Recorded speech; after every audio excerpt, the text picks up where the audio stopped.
Okay, so here it is. We are testing the engine out.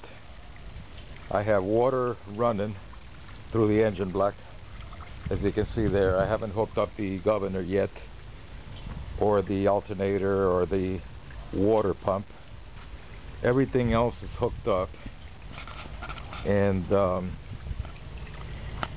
like I said before, we relocated. We went ahead and put a plug where the oil dipstick used to be.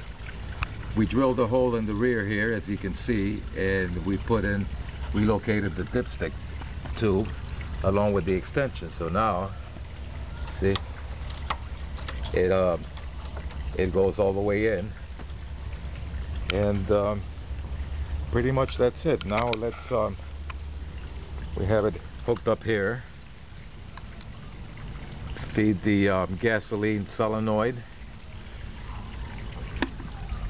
hook up the ignition, crank it up. There it is. You can see we can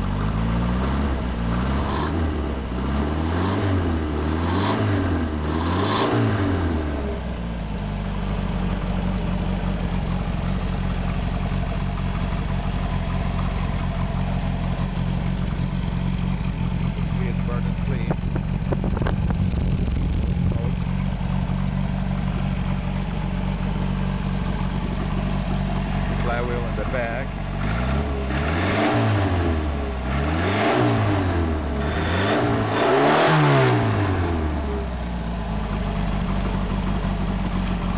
And that's it. Now what we're going to do is go ahead and put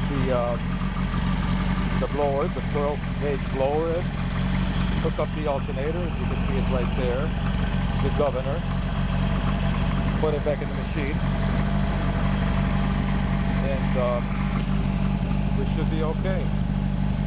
Like I said, we probably gained some decent horsepower by doing this, and